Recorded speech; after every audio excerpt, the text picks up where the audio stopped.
చూస్తే ఘోర అపచారం. పరమ పవిత్రమైన శ్రీవారి లడ్డూ ప్రసాదంలో కల్తీ నెయ్యి, నివేదనలో కిలో నెయ్యి 1667 రూపాయలకు కొంటున్నామన్న తిరుమల తిరుపతి దేవస్థానం మాజీ చైర్మన్ సుబ్బారెడ్డి.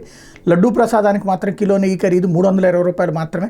తూతు మంత్రంగా తిరుమల ల్యాబ్లో నాణ్యత పరీక్షలు, లడ్డూదారులు రెట్టింపు చేసిన నాణ్యత మాత్రం నాసిరకమే. వైకాపా ప్రభుత్వంలో చేసిన అరాచకాలపై విస్తుపోతున్న శ్రీవారి భక్తులంటూ అఖిలాండ కోటి బ్రహ్మాండ నాయకుడిగా భక్తుల నిరాజనాలు అందుకునే శ్రీనివాసుడు కొలువైన తిరుమల దేశ విదేశాల్లోని కోట్ల మంది హిందువులకు పరమ పవిత్రమైన ఆధ్యాత్మిక క్షేత్రం. శ్రీవారి లడ్డూ ప్రసాదం వారికి అమృతంతో సమానం. స్వామివారిని దర్శించుకున్నాక లడ్డూ ప్రసాదాన్ని అత్యంత భక్తితో కళ్ళకద్దుకుని స్వీకరించినప్పుడు కలిగే తన్మయత్వ భావన మాటలకు అందంది. ఒకప్పుడు తిరుమల లడ్డు గుమగుమలాడే నేతి స్వరూపాన్ని వెదజల్లుతూ అత్యంత రుచికరంగా ఉండేది. కానీ 5 ఏళ్ల వైకాపా పాలనలో లడ్డూపై అనేక విమర్శలు వెల్లువెత్తే. లడ్డు రుచి వాసన బాగుండటం లేదని 2 రోజులకే చెడిపోతుందని అనేక విమర్శలు వచ్చాయి. కానీ అప్పుడు ప్రభుత్వ పెద్దలకు కానీ తిరుమల తిరుపతి దేవస్థానం పాలక మండలికి కానీ జగన్కి ఆత్మబద్ధమైన అప్పటి ఈవో ధర్మారెడ్డికి కానీ అవేమీ చెవికెక్కలేదు అన్నటువంటి వార్తని ఇక్కడ ప్రధానంగా హైలైట్ చేశారు. మరోవైపు వెజిటేబుల్